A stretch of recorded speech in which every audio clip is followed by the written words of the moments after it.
It was already approaching 10 at night. By now, the typhoon had wrapped itself around Rokenjima.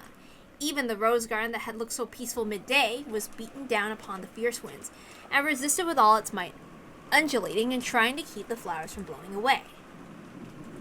In that rose garden was Shannon in the lead, Battler holding up an umbrella, Jessica and George carrying the sleeping Mari on his back, all heading for the guest house. We can at least make it to the guest house from here. Shannon, it's fine. You should go back and rest. Don't worry, seeing you off is also part of my duty.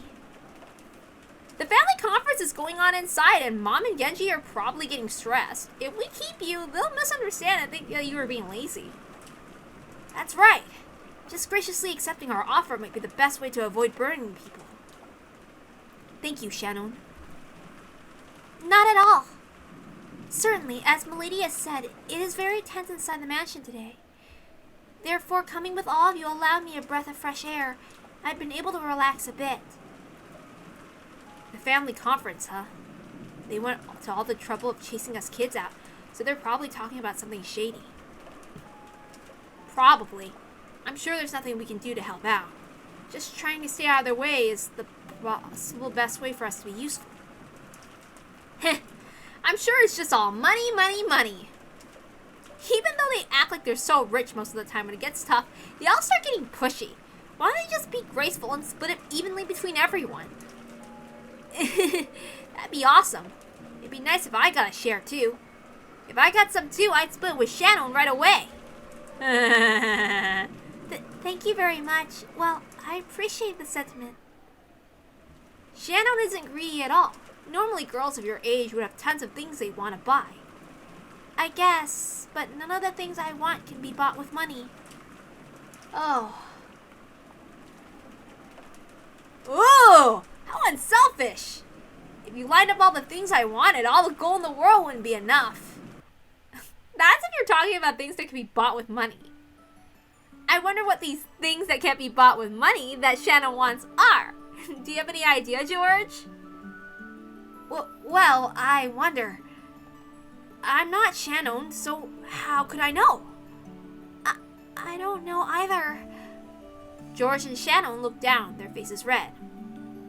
Battler had also heard about what was going on with them, so he knew what Jessica was teasing them about.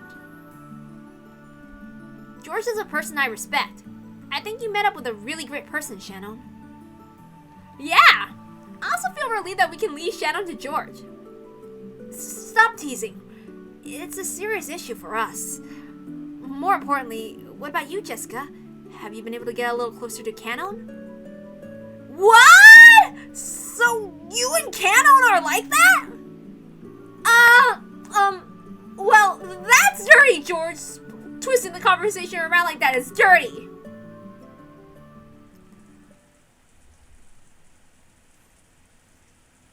As they had an animated discussion with ups and downs, the four kids headed for the guest house. The annual family conference was extremely important to the Ushiromiya family, and this year seemed like it was going to be especially important. Apparently, the family head Kinzo was personally going to be making a very serious announcement, and everyone other than the adults had been strictly ordered to leave. Battler hadn't attended the family conference in 6 years, so he didn't really notice, but according to Jessica, there seemed to be a very tense atmosphere tonight, completely different from the normal year. Comments made it clear that KINZO, whose remaining life was short, was going to make some big announcements about the succession of the headship and the distribution of his fortune. I'm surprised to think that Grandfather's actually going to make an appearance. I see. So this is the witch's counterattack. I wanted to leave the Joker called KINZO face down a little longer, but it's probably about time to turn it over. Trump cards exist to be used. Damn! My theory that Grandfather was dead since the beginning and a different 18th person had snuck in is now suddenly torn apart. I had foreseen you'd been able to doubt KINZO eventually.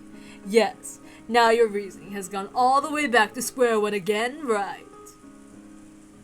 With this, your theory that KINZO was dead at the very beginning and I was hiding as the 18th person goes poof. Fuck. But no way I'll lose heart. That's only one theory gone. I'll attack you like a storm, like a tornado. I'd have it no other way. Even the first twilight has not yet begun. It is far too early to give up. That's right. And it's not like it was denied with the red truth. At this point in time, Balor's theory hasn't been defeated. It's too early to say that you've won. Yeah, that's right. It's still too early for me to just swallow her story. Grandfather's supposed to finally appear, but there's a chance he'll talk about how his health has gotten worse, and he won't appear after all. Uncle Cross might be trying to desperately hide the fact that Grandfather is really dead until the last second. Ha! I see. You could also think of it that way. Do as you please. It will be resolved soon. Very soon.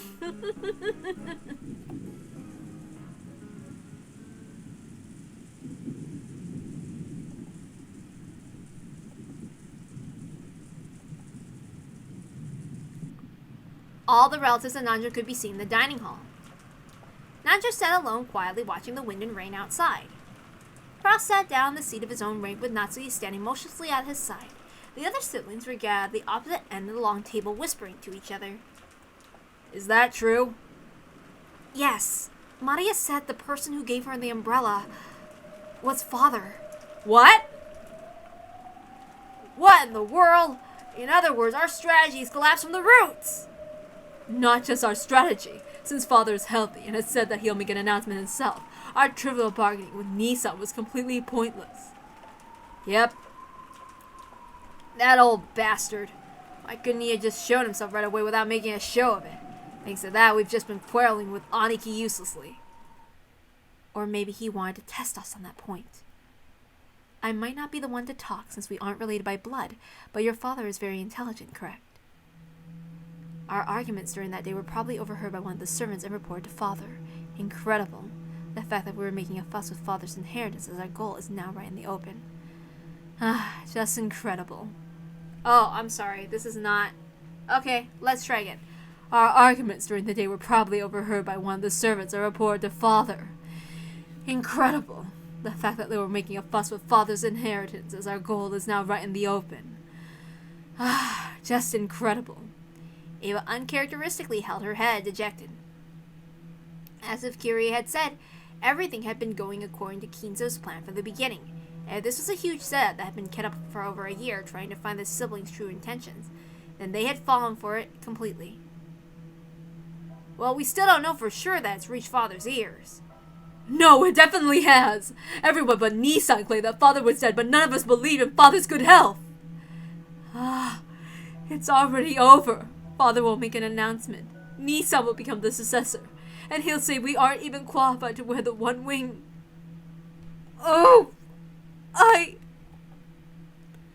Nissan, get a hold of yourself! Rosa, I wonder if Maria really received that umbrella from father. Huh? What do you mean? Maria might have seen father. However, we haven't seen him. Maria only claims to have seen him. What are you saying? Are you saying Maria's lying? Calm down, Rosa. Calm down, Rosa. Maria didn't necessarily lie. Still, she's an innocent kid, right? For example, if Genji came up to her and said something like, I was told by your grandfather to hand this to you, Maria, then even if Maria hadn't met Dad, she might still say that she got an umbrella from him, right? That's right. That trick could work. But what was it that Maria said? Grandfather came and handed me the umbrella. Yes, that's what she said. She clearly said that she received the umbrella directly from grandfather. Directly, huh? Then we're stuck. They often say that bad thinking is no better than sleeping. If you think about it a bit, all this about the umbrella is a trivial problem. Why's that? Couldn't Maria have been bribed by Nissan to lie and say something like it seemed like father was in good health? There's no evidence that father actually handed the umbrella to her. Regardless of who Maria received the umbrella from, assuming that she was given an umbrella in the first place, father will appear very soon. Once father's in front of us, the problem with the umbrella will become completely trivial. In other words, this is not the time to gossip about the umbrella issue. What do you mean this isn't the time? I see, I got it. This is probably what Kirie is saying. Father's supposed to come here very soon, but the chance still remains that he'll get mad again and won't show up, right? I see. That's true. Maybe Nissan just said father was going to appear at random in a desperate bid to buy time against our investigation. Father really is already dead already, and Nissan is still lying and saying he's healthy. In short, if father appears, then no schemes will be effective. There is no need to even think about that case. We're fish on the chopping board. We have no choice but to leave fate to the heavens and negotiate directly with father. That means we have no choice but to let him clobber us with his fists and prostrate ourselves and beg for money. But on the other hand, if father doesn't appear, then our primary strategy isn't hampered in the least. I see. In short, no matter which way it goes, there's absolutely no need to get flustered now. That's it. If father shows up, we have to carry out the normal family conference. If he doesn't, we just have to keep on investigating Kraus. We can't let him talk his way out of it. Like if he says father's mood suddenly got worse. It seems what we really should be trying to figure out is what scheme Nissan is going to try and trick us with. The way he just doesn't know how to give up is something I know better than anyone. If father is well, we'll prostrate ourselves and beg for money. If it's a farce of Kraus, we'll continue our ugly sibling fight. It sounds like this year's family conference is going to be just wonderful. Yep. So bad thinking is no better than sleeping, huh? It's almost 22:00. Should we press on, Iki? Ruoff and the rest look at Kraus. He was sitting down firmly and looked like he was awaiting KINZO's arrival with an air of composure. They couldn't tell if he was really composed or if he was scheming about how to tie together his lie. Dear, calm yourself. We won't get anywhere by making a fuss after all this. Let's leave it to Genji. It's almost 10, isn't it? That was the time that had been set for tonight's family conference to open. It was the time that the Ushinomiya family head needed to appear. Right then, they heard the sound of footsteps approaching from the hall. There were multiple sets. Natsuhi raised her head, relieved. But because of the sound of a knock, her expression was filled with disappointment. Because KINZO probably wouldn't have knocked. Please, excuse us. I have finished closing up the mansion for the night. It was Goda and Kumasawa. Unlike the powerful Goda, it was rare for Kumasawa with her old body to be forced to work this late. Of course, Kraus seemed to also know that. Indeed. Good work. My apologies for making you work at such a time, Kumasawa. Oh, it's nothing. I may not look it, but staying up late is still one of my specialties. Would it be okay to at least let Kumasawa leave without being an observer? It really will be difficult on her body, I imagine. The order was to gather all the servants as well. I cannot disobey. Tonight's family conference was clearly different from normal. On a normal year, no one was allowed to attend except family members. To have the servants present for such a thing was unthinkable. But this year was different. All the servants were told to attend. Of course, they were not allowed to talk. They were there as observers. Just when the world was happening that needed to be observed by 5 servants. Even Kraus didn't know. I don't look it, but I'm good at staying up late. If you stuff yourself with mackerel too, Kraus, it will be more manly at night. What? I see you're still in high spirits. I'm sure you'll be working in the high spirits until you're 100. Madame, forgive my errands, but I have prepared a light snack. I can serve it at any time, so feel free to order it. Thank you. You really are considerate. Please offer refills of coffee to the others. Certainly. After nodding, Goda took the pot toward the relatives and gathered at the other end of the table. As he did, more footsteps approached from the hallway. It was a single set. It was light, and even before the knock, they could imagine who it was. Excuse me. I've taken the children to the guest house. Good work. Tonight is a special evening. Make sure you stay alert. Yes, certainly, madame. Genji had gone with Kanon to meet KINZO. There was still no sign of their return.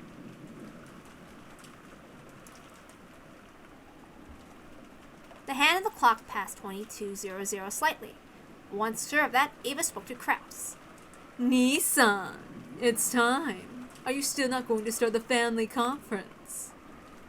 The arrival of the guest of honor has been delayed. Wait a short while. How long? Sorry, but time's up. I won't have you saying father hasn't quite shown up yet over and over until dawn. How could I make such a promise about the time father shows up? Why are you in such a rush? Why not drink some tea and calm down for now? Aniki, we're still gathered here for the family conference, not a farce.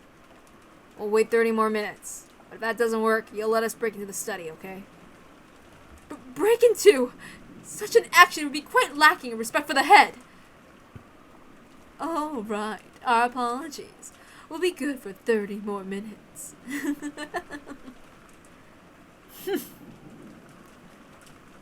I look forward to seeing if you can keep that same smile up 30 minutes from now.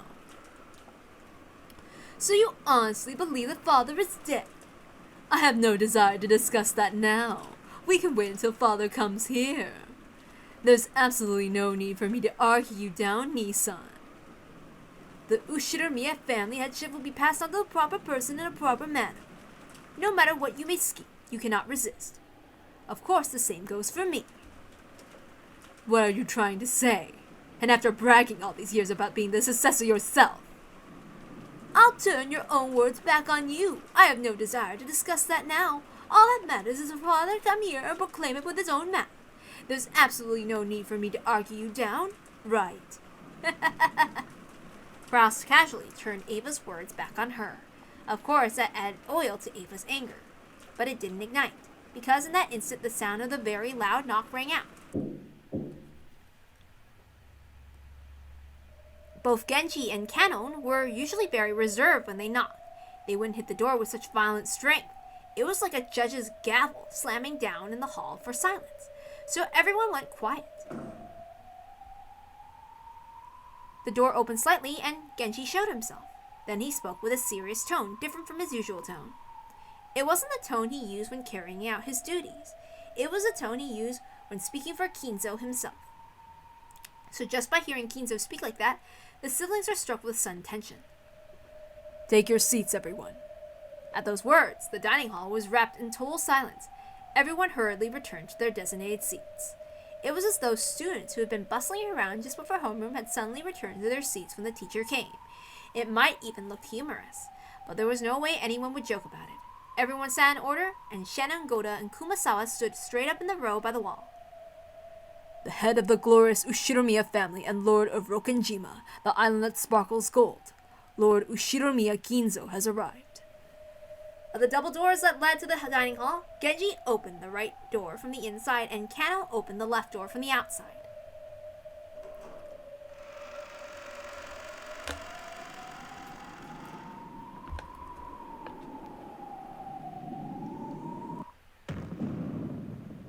And welcomed by the respectful bow of those two majestically fluttering his cape, KINZO appeared.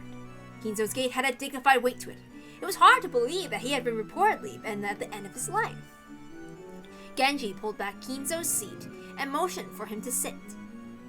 But KINZO stayed standing, signaling with his chin for Genji to move back.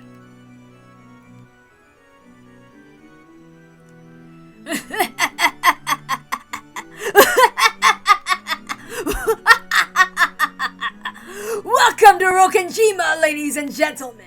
Why the frightened face, Ava? No, why would I be frightened?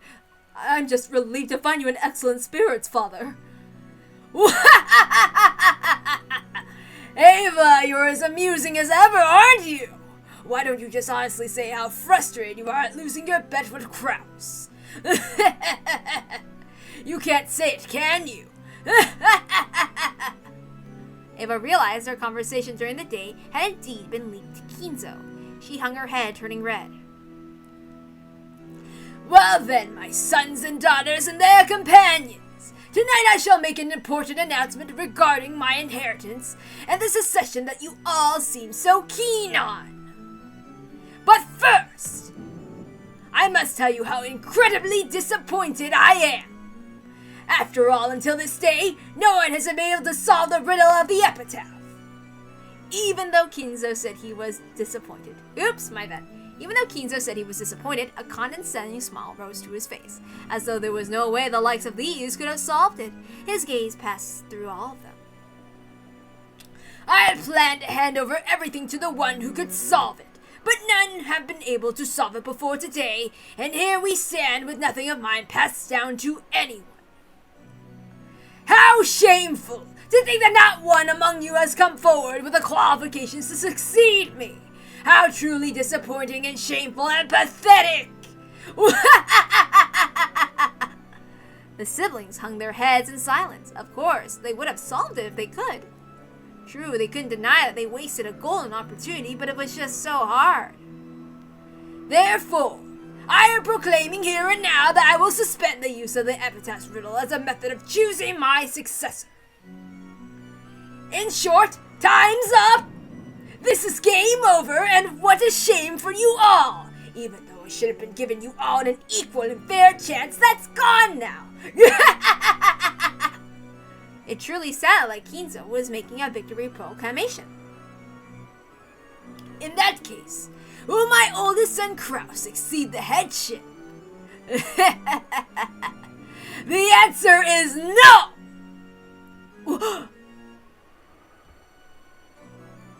You understand, right, Kraus? I certainly gave you the title of successor, but all you did was let it go to your head. Do you know what a successor is? It means the person who will inherit your position after you, father. Wrong! The position of successor isn't something that is guaranteed by the current head at all! Listen up, Kraus. I won't tell you this again. A successor is what you call someone who finds everyone else who's after the headship, thoroughly breaks their noses, and makes it so that they can never disobey him again. This is not only something that can be said at the headship, it's the same with money. A rich person doesn't mean someone who has money. It means someone who crushes everyone who has more money than himself, and who scrabbles together more money than anyone else. It is the same with talent. A genius is not what you call a person blessed with talent. It means a person who crushes everyone with more talent than themselves. A person who can coerce geniuses and all the other people to call them using that strength and charisma. You have mistaken impression when it comes to all of these things. So, you aren't of the right caliber to be my successor. I'll take your words to heart. Perhaps that was truly KINZO's philosophy. As a result of faithfully carrying out that rant-like philosophy of his, KINZO had glorified the Ushinomiya family to the state it was in today. It may be hard to imagine after his immersion in the occult in the recent years, but that brutally overbearing outlook has no more or less than Ushinomiya KINZO's charisma and aura. Such an unsatisfactory person is not qualified to inherit everything of the Ushinomiya family. In that case, is Ava, Rudolph, or Rosa qualified? Again, no! You were unable to solve the riddle, and you were also unable to use a scheme to drag Kraus down. All the three of you managed to do was gather together in a united front to try and extort money from Kraus, and even that scheme was thoughtless. You can't even corner Kraus all by himself. There could be nothing more shameful. You lack the avarice to steal away the position of successor by any means. In order to get what you want, you should sacrifice everything, becoming as covetous and greedy as possible. The goddess of luck smiles upon the greedy, and you three, who don't even have that wild spirit, are unfit for the succession as Kraus is. Ava and the rest had no words to respond with. They couldn't even calculate what KINZO was about to say. Was KINZO actually planning to proclaim that no one would succeed the headship? If so, that would work to Ava and Rosa and Rudolph's advantage. After all, in the end, they just have to renegotiate everything among the siblings after KINZO's death, splitting the inheritance evenly. It would surely be more troublesome if a specific person's name was raised and proclaimed to be the successor. But would KINZO really say something to benefit any of the four siblings after demeaning them so much? You don't think he's going to say that because no one will succeed him? He'll donate all of his fortune to charity or something, right? I'm afraid I wouldn't put it past Father. The blood's just risen up to his head. We can't do anything but let him talk for now. Well then, Father, what thoughts do you have regarding the secession of the headship? Since I am so utterly disappointed in all of you, I've lost the desire to hand it over to anyone. Therefore, the Ushiramiya family will end here. It ends with my generation. That cannot. The Ushiramiya family was crushed long ago in that earthquake. The current Ushiramiya family is nothing but an illusion of gold I'm glimpsing for an instant, the likes of which will end when I awaken from my slumber. Everything in this world is a dream, an illusion. Life is but a daydream before the awakening called death. Ah, yes, that is how it was from the beginning.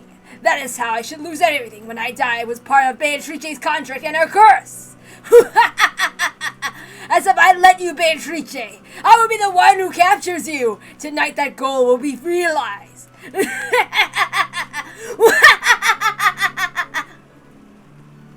For a while, KINZO was overcome with cackling and his eyes bulged. Like that, right? Whenever he talked about Beatrice, it was always both eloquent and insane. Foolish children such as yourselves truly are daydreams. It is as though you were never there from the beginning. Disappear! Wake up! Disappear from the doze of the truth that I am! You failures have not built up anything that makes you worthy to succeed me! KINZO, if I may. What is it, my friend? Nanjo nervously raised his hand, asking to speak. KINZO allowed him to. I understand how you feel, KINZO. Because you love your children, you expect a lot from them. And as a parent and grandparent myself, I understand how parental affection can make you feel as though your expectations were betrayed. However, you are extraordinary, KINZO. A genius. Isn't saying that only natural for them to catch up to you a little too harsh? Despite that, Kraus, Ava, Rudolph, and Rosa, and all their partners have done their very best to catch up with you. Ho ho! And just how much money have they built up with this doing their best? After these cowards fail completely in ventures and gain debt, and still try to sponge off me, how can you say that they did their very best? Money is the crystallization of everything in this world. Oh wait, oops, sorry. That's KINZO. Money is the crystallization of everything in this world. If you cannot grasp that, then you cannot grasp the world. If a life cannot strongly grasp this world, it doesn't deserve to live. Disappear! Disappear from my life and reality! That's a reckless argument. With that logic, even I must not live. Even so, I believe the time I spent playing chess with you was worthwhile for both of us, KINZO. You should know better than anyone else there that there are many things in this world that cannot be bought with money.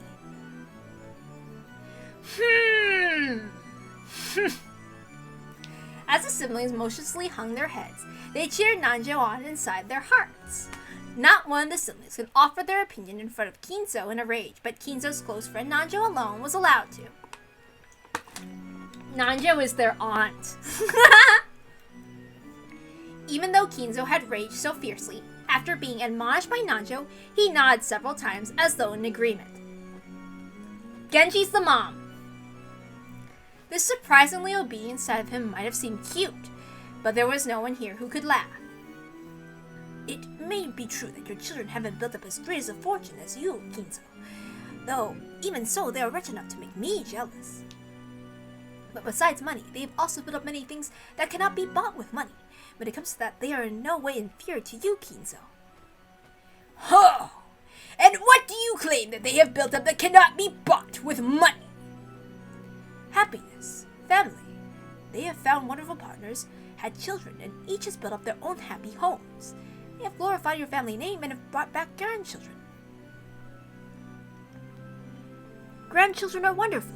We older people can look at these young grandchildren who will live on to the new era and will not even be able to give a chance to see, and in them, we can imagine an endless future. Isn't that the sole entertainment we have in our old age? Remember, KINZO. Remember your joy when they first brought back their grandchildren. Your children and your grandchildren will carry your great works on to the future generations, setting an example. That is something that an individual cannot accomplish, no matter how much money they have. The siblings all nodded in agreement. Certainly, Kinzo had looked happy when his grandchildren had just been born, back when he still had some sanity in his heart. However, all did Kinzo's heart still contain a human's warmth. In other words, in exchange for the vast riches I created, instead of gaining money, I have gained my grandchildren? No, that's not what I...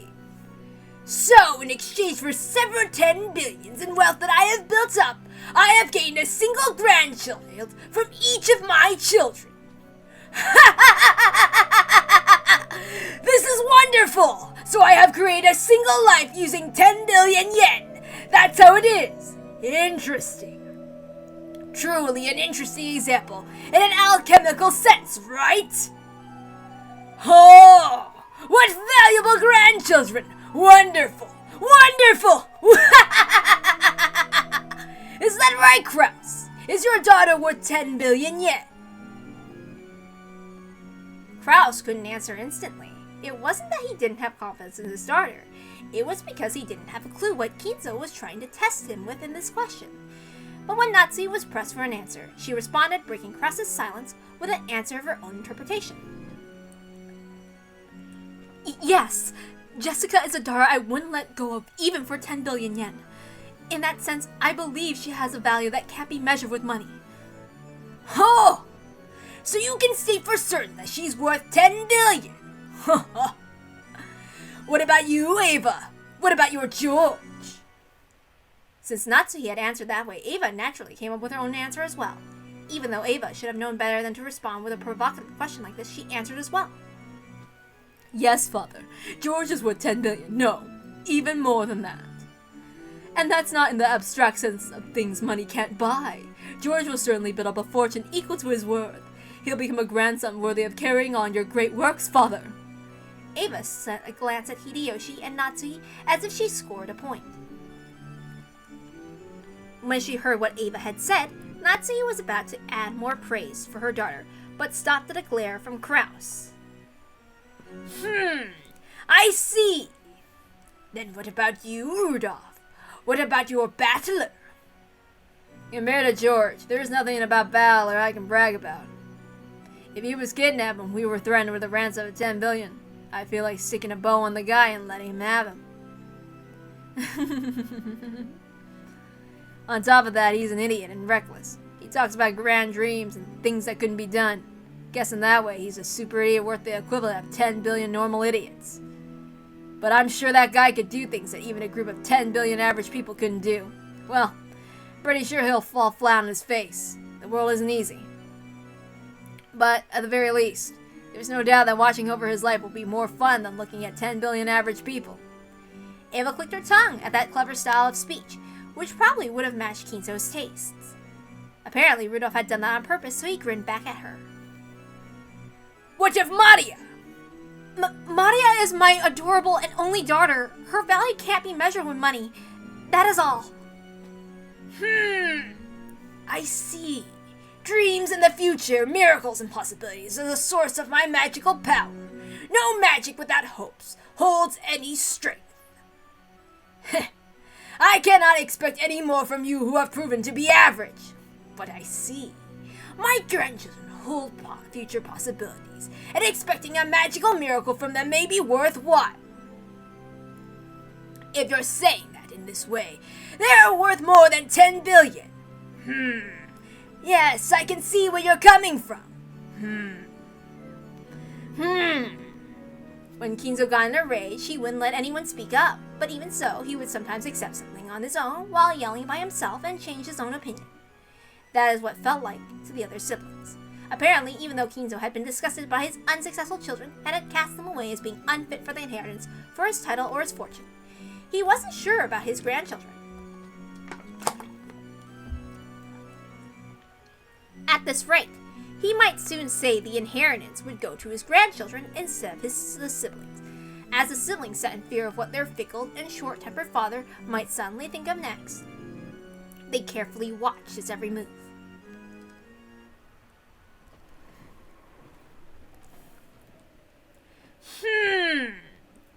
Let me change my thinking a little. I have absolutely no desire to hand it over to any of you. Have However, it will be quite interesting to question the grandchildren to see if one of them is qualified. I'd always thought of them as mere kids, but there is a chance I will find a shining gem amongst them that will catch me off guard. And testing them for that would be... Yes, it would be a shame to abandon that final side trip in my remaining life. Well then, what shall I do? I can, with confidence, recommend George as someone fitting to follow after you. Ava claimed that right away. Natsui looked like she was about to fall along, but Kraus gave her a look telling her to restrain herself, so she swallowed her words. How bold! Then, let us do this. I will individually question the grandchildren to see if they are qualified to succeed the Ushinomiya family inheritance and wealth. Father. However, that does not mean that one of you will indirectly receive the inheritance. I am already disappointed in you all.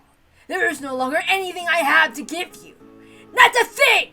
The ones I will question are my grandchildren, and the ones who might succeed me are my grandchildren.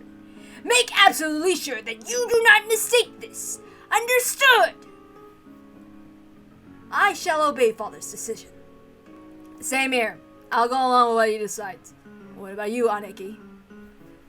Of course. I believe Father will make a wise judgment. I will also obey Father's decision. I shall think of how to test my grandchildren, which means this is no longer any business of yours. After all, none of you are involved with the secession in any way now.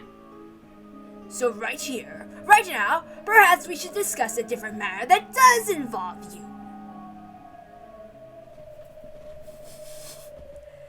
A different matter? Indeed! That is tonight's true purpose, and the true purpose for this final Ushinomiya family conference as well. I have no desire to hear your thoughts and opinions. I demand only your assistance. Assistance in my ceremony. Your ceremony? Quiet! Father's talking now. Rudolph and the rest had automatically narrowed their brows at the occult-like word. Could he be planning to start some strange ceremony involving Beatrice's resurrection again? And he wanted their assistance? What in the world was he planning to do? In the past, he'd carry out many eccentricities that he'd call by the same name, such as starting to burn a strange incense and filling the whole mansion with a stench. To the siblings, a ceremony was nothing more than one of aged KINZO's obnoxious hobbies. Father, just what do you mean by that? If we can assist you, we'll do anything. Right, Rosa? Yes, but what in the world is it? A ceremony as inscribed in my epitaph. A ceremony to revive Beatrice and open the door to the Golden Land. That witch who escaped her cage of flesh and sneeringly slipped through my fingers I shall now capture, and force into submission with my greatest hidden art. For that purpose I must offer 13 people as sacrifices.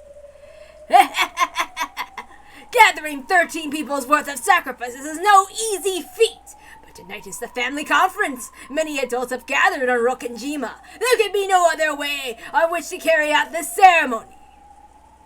Taken literally, it sounded like he was telling them to become human sacrifices for his dark ceremony and die. Ridiculous. Was this some kind of metaphor? But they didn't even have a clue what he was trying to illustrate. The siblings whispered together about what KINZO was saying. What's Dad going on about? Is this his usual sickness? Probably. Listen quietly for now. I'm sorry, Father. I don't understand what you mean by that. What is it that you don't understand? I am making this extremely simple. I told you that I'll choose 13 humans on this island and offer them as sacrifices in a ceremony to revive Beatrice. Even worthless people like you can be very useful as sacrifices in my ceremony. Listen! This is not a joke nor anything of the sort. This is my final bet, my final ceremony, the last one I will desire in my life. There are now more than 13 humans on this island. In short, that is a head count that can easily satisfy the massive number of sacrifices I require. Become the sacrifices for my ceremony. KINZO, you weren't serious about what you said back then, were you? It wasn't a joke! Unusually for him, Nanjo's face changed color as he stood up and shouted. It seems this wasn't the first time Nanjo had heard about all this dark talk about 13 sacrifices. Sorry, my friend. That was no joke, no anything of the sort.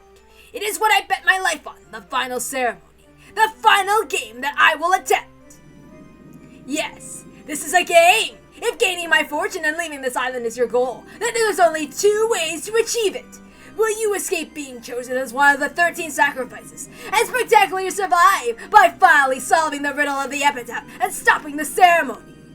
Or will you kill me and thereby stop the ceremony? Those are your only 2 options. By now, everyone wasn't just whispering, but chattering and muttering away. Even the siblings had noticed that KINZO was beginning to act abnormally. Father, aren't you a little tired?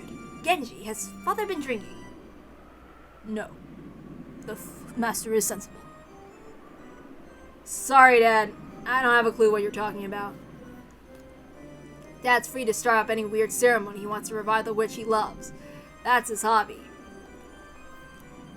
But getting wrapped up in that and being made into a human sacrifice is a little more than I can handle. Rudolph, are you trying to interrupt Father? What are you talking about, Aneki? You expect me to listen to something that shady and say, oh, really? Was the ceremony that KINZO had mentioned literally something disturbing? Or was it some kind of test to choose the successor? It seemed that Rudolph had taken it literally, but Ava apparently still believed that it was something like a test or examination to find a proper successor. But KINZO responded with a clear smile. Well then, that is all I have to say. No objections or opinions are necessary from you. I was simply awakened from my dream of having 4 unsuccessful children. To all of you, that will occur now, before your very eyes, may seem like a dream, an illusion, something that couldn't conceivably be of this world, and a world that defies understanding. But that itself is my reality. Now I will finally awaken from this shallow, useless dream that all of you are. Come, the game has already begun, see? With this many of you here, I can take lives starting with anyone. So long, my unsuccessful children, and for the final and the only time in your lives, be useful for my ceremony. Arise, Pendragon's memorial troops! Well, here we go. When KINZO raised his arms high like an opera singer and yelled towards a packed audience, the air shattered like glass. The outlines of 3 people who supposedly hadn't been invited to this island appeared. Chester 45 right here. Chester 410 right here. Chester 00 right here, sir. 3 girls from strange forms suddenly appeared behind KINZO. Where from? When? Who? Who were they? The humans were thrown off by balance, and their minds went blank, because they spent all that time thinking they had lost their last chance to survive. You have permission to shoot 6 to death. I leave the choice of targets up to you. Begin your attack. Unrestricted firing understood, sir. Thank you for granting us such excellent targets. Everyone commence unrestricted firing. First one in, yeah. When 410 scratched the air with her finger, a golden bow appeared in empty space as she pulled its string. The golden arrow that had been ready there was fired off without any hesitation, flew around the room leaving haphazard gold curves everywhere, and chose Natsuhi from among those sitting at the table for the family conference, pulverizing the left half of her face. Flesh and deep red blood scattered around, leaving massive red splatter marks on the relatives' faces and the pure white tablecloth. Silence fell, despite the massive number of deep red shots left on the tablecloth. No one could understand why Natsuhi's head was half smashed, or why she was hanging her head as though dozing while sitting. And they watched on in silence. Those sitting on Natsuhi's right side were silent for a relatively long time, But those sitting to her left were not, because the people sitting on that side had been shown how her head had been smashed open like a watermelon or a pomegranate. It could even see inside her. Natsuhi? One down. Natsui is it? A luckless woman to the end. Next! 00 firing. After scratching at the empty air in the same way and readying her bow, 00 fired as well. After it flew around and around at high speeds like the golden arrow 410 had released, drawing a convoluted curve in the same manner, it smashed half of Rudolph's head in the same way as he looked at Natsuhi in shock, killing him instantly. This time, everyone managed to avoid freezing up mentally. They realized a fearsome murder had started playing out right in front of them, just as KINZO had said. They realized that KINZO would probably kill even more. Shrill screams burst out. Even so, they didn't know what to do, so they couldn't keep screaming and flapping their wide open mouths like goldfish. Father! What do you think you're doing? You fool! Run now! After, as Ava asked KINZO that in total shock, Hideyoshi, who had come to his senses faster than anyone else, had risen to his feet, pulled at her arm from behind. However, merciless fate's choice for the third sacrifice was Hideyoshi. Just like the two before him, half of Hideyoshi's head was neatly smashed, and the right side of his head, which had happened to be facing the direction at the time, had been blown away with its contents exposed like a watermelon or a pomegranate. So still holding Ava, Hideyoshi slumped backwards and fell down. Still held by her beloved husband, Ava fell over backwards with him. Dear! Dear! Ava screamed. It was only natural. The face that she'd been looking for had been half lost. And the crushed skull, the mashed brains, the crushed jaw all lay bare. 45 impact, it's a hit! Spectacular! Fire again! 3 more remain. Father! What is this supposed to be? When Kraus stood up forcefully and was about to crush KINZO, 00 blocked him. With her slender-looking body, she held back Kraus with just the palm of her right hand. He still tried to resist and attack KINZO, so 00 lifted up Kraus by the nape of his neck and twisted into his Adam's apple with her thumb. It seemed to be very painful. Kraus was overcome with agony. Everyone, run! Get the police! An ambulance! Quickly! Everyone, let's escape! Escape! Naja's sharp words finally dispelled the spell that held them down in their chairs. When Goda and Kumasawa each tried to escape from the dining hall first. 410 moved in an instant and appeared there blocking the way. You sure are slow, yeah? Did you think I'd let you escape, yeah? Help me! Goda, duck! Even though Goda didn't understand, he crashed when he heard Kiria's sharp voice. A burst of air rushed above his head. Oops, that was Kiria's voice, my bad. Kiria had taken a big swing with a chair to mow 410 down. But 410, still with a mocking expression, easily caught that wildly swung chair with a single hand. What a scary woman, yeah? You really want to go the same way as your husband that much? From the cuff of her arm where she had caught the chair, something like a shining golden snake appeared, wrapped itself around the chair and burst open. It was a fierce and power like a vice. When Kiri realized that the being in front of her, which looked like a girl, was actually something that surpassed human knowledge, and that a human could not even begin to oppose, her head was filled with a fierce alarm bell that welled up deep inside her. Genji, Shannon, and Kanon, all the servants permitted to wear the one-winged eagle, continued to stand calmly by attention of the wall, even with a scene like this before their eyes, making them look very bizarre and eerie. For an instant, Kiri thought they managed to stay calm because they were with the enemy, and had been given a guarantee they wouldn't be killed. But as soon as she thought that, the side of Genji's face was blown away before her eyes. Genji! 45 impact, it's a hit! Ha ha! Genji! How unfortunate! Rest in peace, my friend. Your death will not be wasted! You will become one of the 13 keys essential to the resurrection of my beloved witch! Half of Genji's expression that remained wasn't indifferent as ever. He tilted, fell over. and sent a blood-red splatter across the floor. Genji! We're nothing more than the witch's pieces. Nothing more. Nothing more. From the meek and frustrated, no, resigned expressions on Shannon and Kanon's faces, one couldn't sense any naive hopes that they'd be rescued. That's right. KINZO was, in the truest sense, carrying out those murders at random. In the truest sense, he was killing like it was a game to see who would be saved and who would be killed. Well then, who we go for next, yeah? 410 looked at Kiri for a second. In that second, Kiri was prepared for her own death, but when she raised her golden bow in midair, 410 was looking at someone else over Kiri's shoulder. So as impudent as it was, Kiri felt as though she had been saved. Again, an ugly, exploding popping sound rang throughout the room. Who was it this time? When Kiri turned around to face the direction of the sound, she saw blood gushing like a fountain and Ava lying on her husband's chest. Of course, her face had been half smashed, like her husband's. 410 had mercilessly targeted Ava as she clung to her husband's corpse, sobbing. Let go, Nissan! Let go, Nissan!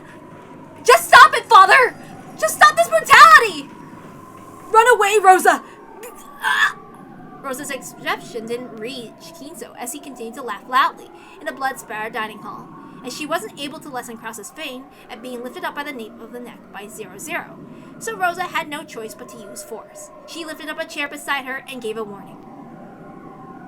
Father! Order her to let go of Nissan! Just stop them from doing this! I cannot! If that is what you desire, then prevent it using your own power. Cut a path through your own fate with your own hands. You who have always hid behind the backs of others in fear, let me see you overcome your weakness one last time in your life. Father! The chair that Rosa had lifted up swung down on the father who reigned as a symbol of terror for her entire life. It was the greatest and final act of bravery and self-control in Rosa's life. What KINZO had said might have been true. If she had grasped that courage much sooner, her life might have been more free, unrestrained by anyone else. Then there was a bursting sound. The sound of Rosa's chair, fiercely hitting KINZO, could not have been this. With the chair still lifted up, she neatly lost half of her head and slumped over. Still holding Krause up with one hand, 00 had stuck her other hand out toward Rosa. The golden snake released from that arm had constricted Rosa in a helix and had smashed into her head. Defensive firing. I apologize for the discourtesy of shooting so close to you, sir. I care not! So this makes 6 people. Yes, Lord Goldsmith. This makes 6 people. When she indifferently communicated that, 00 let go of Krause, whom she had been lifting up this whole time. Indeed! So the sacrifices of the first Twilight were Ava, Rudolph, Rosa, Natsuhi, Hideyoshi, and Genji.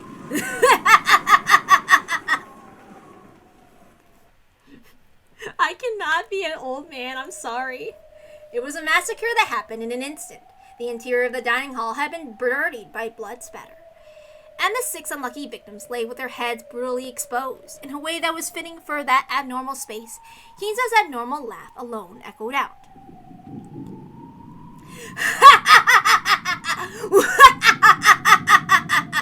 The curtain has finally risen! The ceremony to revive Beatrice has begun! You lucky ones who have managed to escape the first Twilight, allow me to introduce you to my friends. Arise, my friend, Ronove! When KINZO called Ronove's name, the demon butler showed himself in midair, bowing respectfully. Pleased to meet you, everyone. And good day to those of you who I haven't seen for a long time. It seems this place is once again spectacularly untidy. Pay it no mind.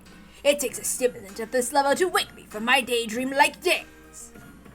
Allow me to introduce my friend, a reliable butler and one of the 72 great demons, Ronove. I am pleased to make your acquaintance. Just who he was making that introduction to. Kraus and Kirie, who were still down on their backsides, Nanjo, Goda, and Kumasawa, could only look at this middle-aged gentleman they didn't know in shock.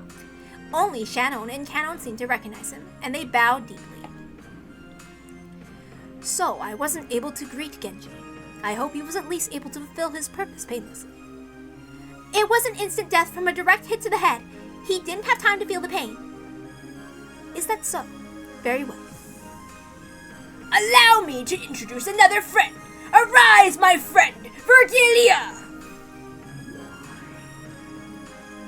Once again, a silhouette of someone the relatives didn't know appeared from the empty space. She appeared in a refined dress, making an elegant greeting. Thank you for summoning me, Master. Although I would have rather not been summoned into a bloody place such as this. Allow me to introduce her too. This is both my friend and a reliable counselor, Virgilia. I desire to borrow your great power as the Witch of the Finite. Lend it to me.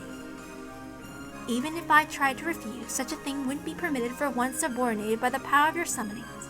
As you wish, Master. Still, what a fearsome fellow. To think that he summoned 3 of the Chester sister corps, then me and even Virgilia.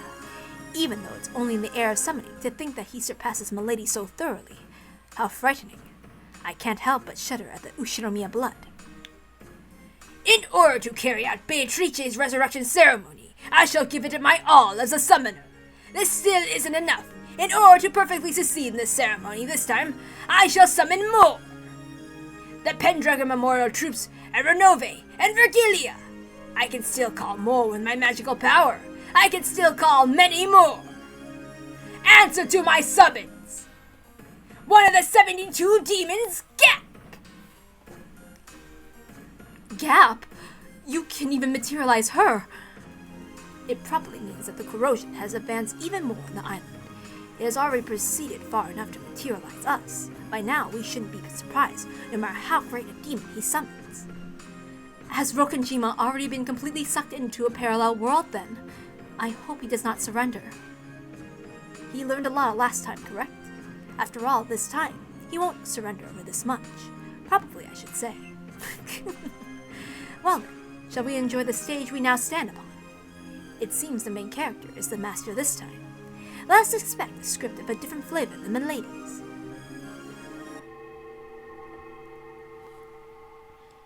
When KINZO strongly concentrated his magical power, a pale light gathered in the empty air twisted, and a magic circle was drawn there with a deep red glow. And with the sound of glass breaking, a new demon could be seen there. You did well to answer to my call. Gap, one of the 72 great demons. This is one hell of a place you summoned me to. Did you call me to clean up this blood-stained room, Goldsmith?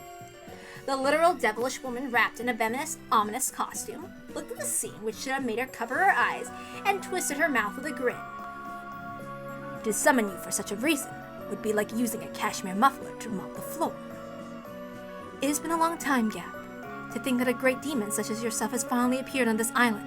Perhaps this island is finally submerging completely into fantasy. This all-star cast is even more surprising than the gruesome state of this room. A full 3 Chester sisters, the great demon Renove, the great witch Virgilia, and even me. What's going on? Is this pandemonium? Are you trying to start a concert from hell or something?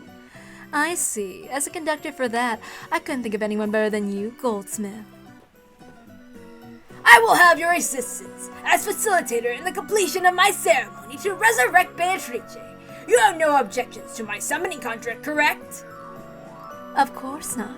There's no way I could resist the subordinating power of the legendary great summoner, Lord Goldsmith, who forced the famous great witch Beatrice to do his bidding. I'll assist you, although I will, of course, ask a fitting price. So, what's my first job? Capture the cowards who made it through the first twilight. Fortunately, there are still 7 here, aren't there? Nanjo, Shannon, Kanon, Goda, Kumasawa, Kirie, and Kraus. Huh. If these 7 are all offered as sacrifices, that's exactly 13 people. Until it's time for the second and latter twilights to be carried out. throw them into the cage as a sacrifice. A cashmere mop, huh? Understood. As Gap shrugged her shoulders, she looked at Kraus, who was still down on his butt. She glared. Then, as she snapped her fingers, Kraus was swallowed up by the floor, as though a round pitfall had opened up beneath him. One down. There was no hole in the floor, but it certainly looked as though Kraus had been swallowed up by a hole and disappeared. Searching for her next prey, Gap's gaze crossed Kyrie's. She snapped her fingers. Kyrie jumped back as though repelled. Her instincts had been right. After all, in the place where she'd been a second ago, a round jet black hole appeared, and the same kind that had swallowed up Kraus. However, before she could catch her balance, another pitfall appeared and swallowed her up. Even Kyrie had no way of eluding Gap's capture. Whoa! Then she snapped her fingers again. A shock ninja was swallowed up by the floor and disappeared. When she did it again, Forager Chen let out a short yell and jumped back. This time, a slightly larger pitfall had opened, swallowing both Shannon and Canon, who had been standing in a line by the door. But because Forager Chen had jumped away from the door, the way was no longer blocked. Instinctively aware that he would be next, Goda dashed out through the door. Of course, Kumasawa also escaped with lightning speed, chasing after Goda.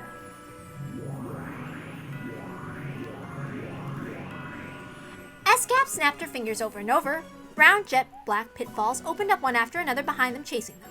However, they did nothing but drive the recklessly fleeing pair away and couldn't swallow them up. Goda and Kumasawa had escaped in a matter of seconds. I've gone slow. I let two get away. Don't worry, we are currently locking onto the escapee targets. Data link ready! Shall we snipe? No, I cannot authorize that. They are precious sacrifices. Wait for the Master's authorization. Great Lord Goldsmith, we await your orders. It is still too soon for the coming of the second twilight, is what the source of my magical power is whispering to me. It must not be now. Let them do as they please. It isn't as though they can escape from this island. The source of the Master's magical power is noise and risk, tests of luck. In other words, it means being fickle, it would seem. Perhaps you could also put it that way. Good work, Gap. Let us steadily advance the ceremony from here on. Well then, that is that. Next are my grandchildren. I will test them to see whether they are qualified to become my successor. Let's see. How shall I test their qualifications?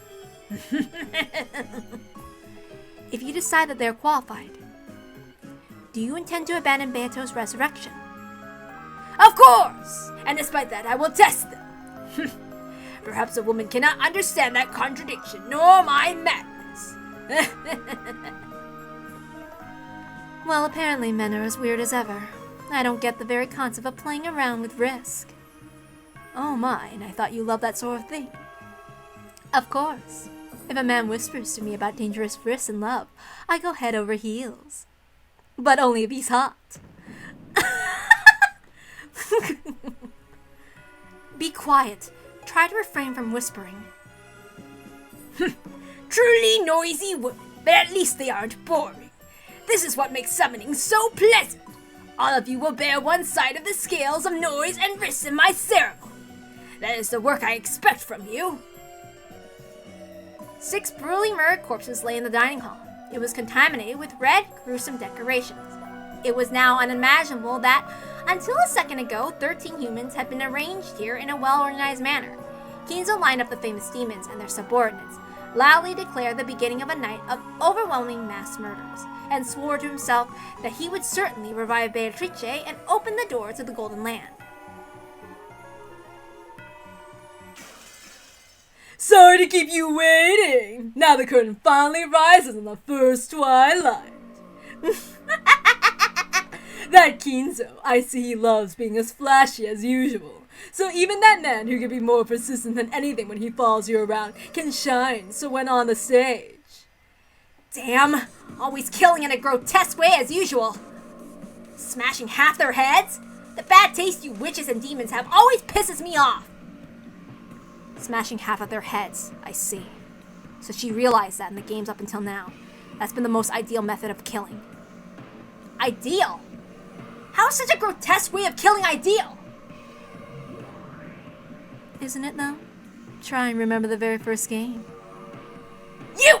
So you're that new demon or whatever that just appeared! Damn, so does that mean the witch's corrosion continued and now there's 7 more creeps wandering around? The more the witch's corrosion advances, the more Rokenjima tilts toward the spirit world. That's why strange, insane people keep appearing one by one. This island has been closed off by the typhoon, so no human can leave it, much less appear as a new character and increase their numbers. But the more corrosion advances, the more witches and demons can appear without limit, increasing one by one. By now, there might be more demons than humans among the characters appearing in this insane tale. Their numbers might be the thing that represents this mad corrosion. Yeah, I'm sure that's true. The corrosion hasn't just affected the number of people, but apparently their fashion sense as well. If the corrosion advances any further and even more weird people appear, just what in the world will they be wearing? It's so scary I can't imagine. Ah, seriously, give me a break. Don't make these weird guys increase in number anymore. I can't do that. They'll keep increasing more and more. I'll defy the foolish closed circle rule. Humans speak up over and over again. Welcome to my elegant game, Gap. It's been a long time, Riche. Have you been well? Why do I ask? You look great. Have you gotten younger? You look 200 or 300 years younger than when I last saw you. Ah, I see. The demon grandfather had summoned and introduced his Gap, took a glance at me, and grinned as though she figured out something on her own. That smile felt openly obscene. I guess she's Beto's friend, which means she's gotta be a creep among creeps.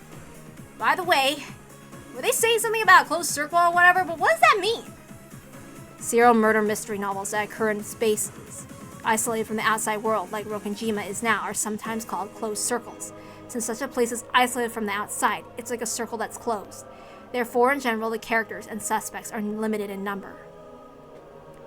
Having new suspect candidates add on one after another from outside the circle goes against the etiquette of mystery novels. In other words, the witch is probably trying to desecrate humans and the mystery genre itself.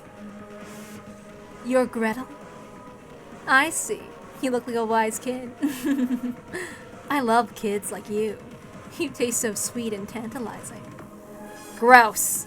Keep the jokes to your clothing. It's Devilish Pretty's new Jack the Ripper Christmas blood. Sorry for having a style that a country bumpkin from the human world couldn't understand, okay? At least we know it's well ventilated. Why don't you add a gap to the head part as well? A little air into your brain. Gap is always sensitive to the fashions of the spirit world. But this year's fad is truly bold. I think I'll order one sometime. For you, Riche, I'll recommend an alley gray, Alice in the Graveyard. Let's go to 666 sometime and look at the clothes. You really should drop by the spirit world every now and then. When this game is over, I'll be sure to do that. Still, your two opponents are pretty cute, Riche. It looks like this kid has figured out the meaning of the corpses with their heads half smashed. Know what that is, girl? Just now, she just told me to remember the first game. What did that mean? Just what it sounds like. Remember the first twilight of the very first game, when the adult corpses were found in the gardening shed with a magic circle drawn on it. Remember?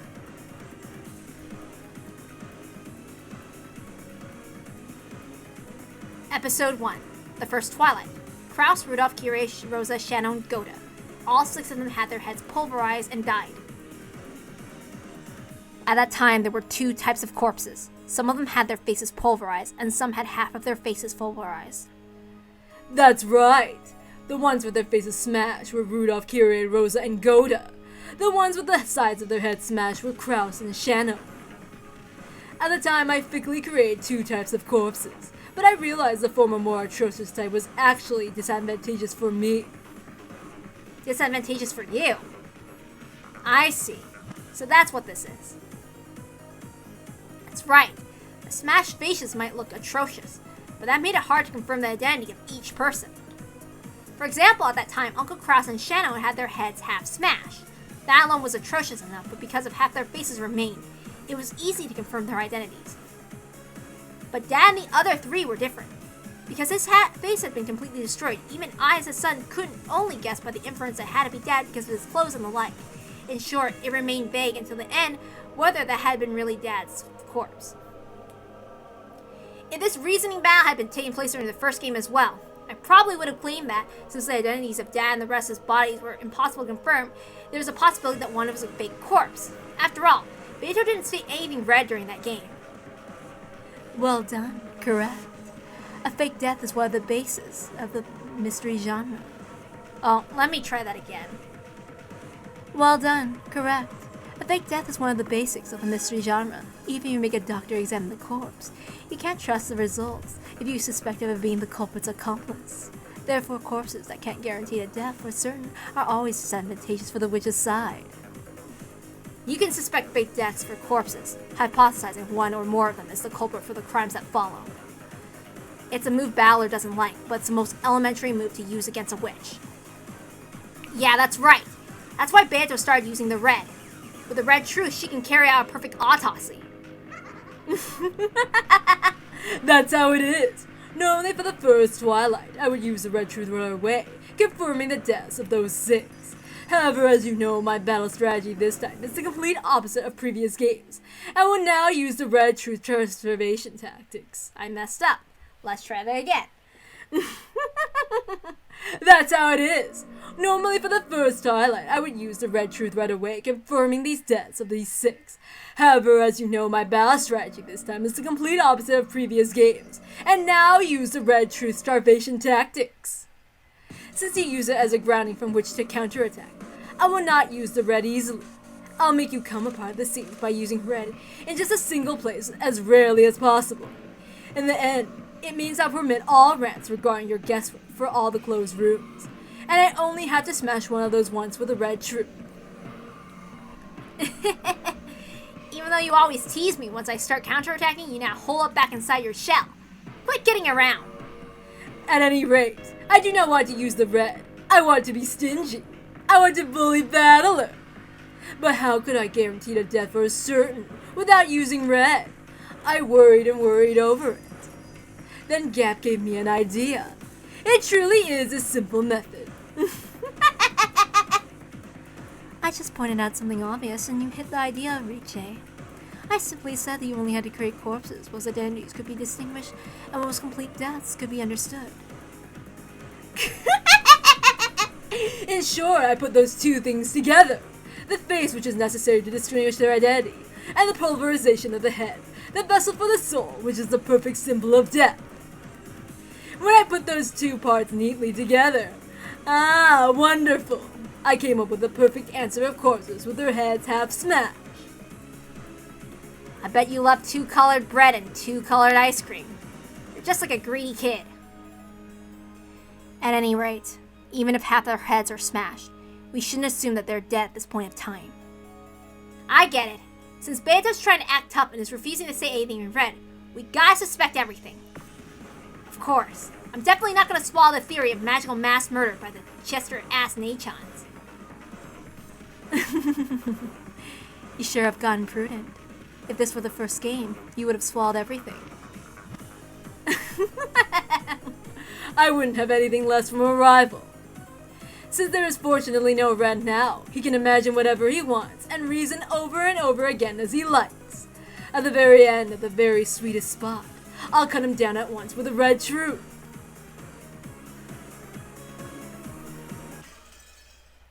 By the way, I believe Gap's dress. Well, I think I mentioned it before that their dresses are all based off of like outfits that Ryukishi has seen. So Devilish Pretty is actually Angelic Pretty or something like that. I forget. It's based off of that or something. So anyway. Ooh, okay. This part, this is when next time we go in. Ooh, it's gonna be bad. I'm gonna give a warning. On Monday, it's gonna be Rosa being a shitty mom to Maria again. So if you're not comfortable with that, probably don't tune in on Monday. Or if I don't stream on Monday because of some freak reason, then Tuesday. But if I do, don't worry about Tuesday. Anyway. Okay. So there's more people.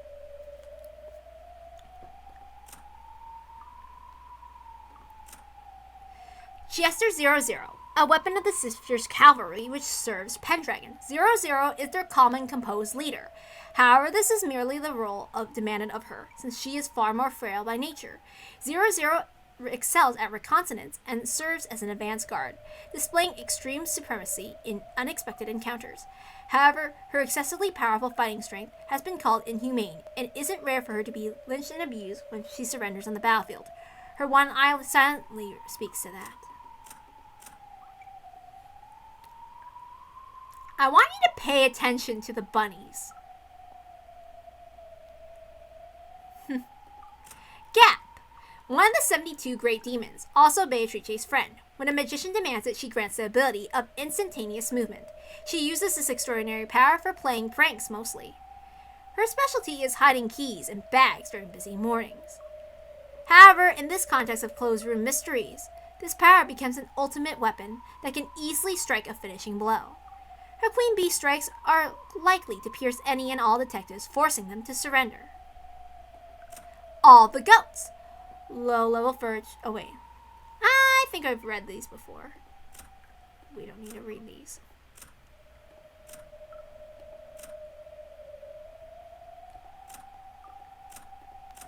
And we don't need to read these either. Okay.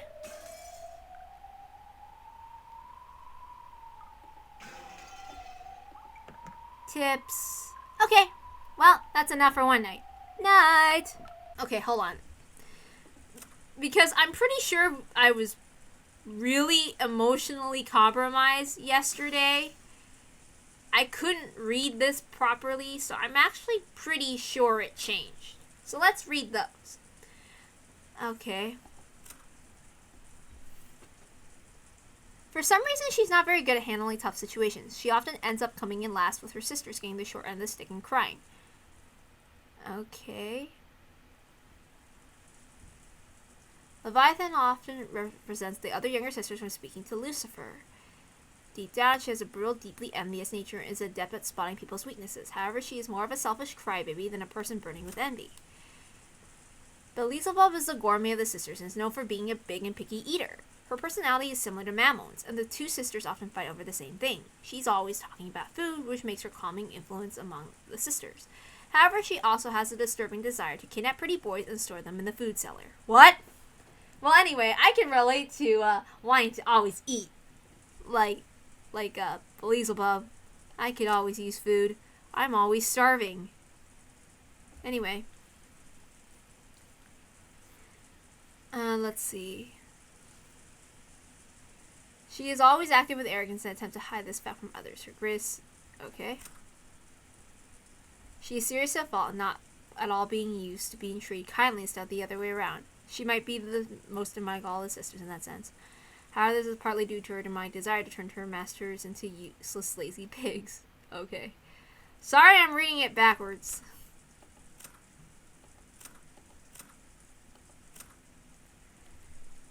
As the youngest of the sisters, Asmodeus is always doted upon. This might be why she alone is kept out of the way whenever an even slightly lewd topic comes up. She's always looking for a boyfriend in hopes that her sisters will finally accept her as an adult. However, she keeps aiming too high and whiles away each day dreaming of a prince who will never come. Well. Maria, the Witch of Origins who will live for 1,000 years in the future. She holds the motherly magical power to give birth from 1 to the sea of 0. At a glance, the magical power is frail, but no matter how many times you multiply to 0, you never end up with anything more than 0. However, the one she gave birth to will one day surpass even the heavens. She is loyally protected by Beatrice, who understands her true worth. The two of them are members of the same alliance. Sakutaro, Maria's precious friend, very simple, warm, and kind, tends to say, "Uryu." Didn't Maria also have a habit of saying this long ago? Alright. Sorry about that. think of it as an interlude, because it's not like that part was interesting, so whatever.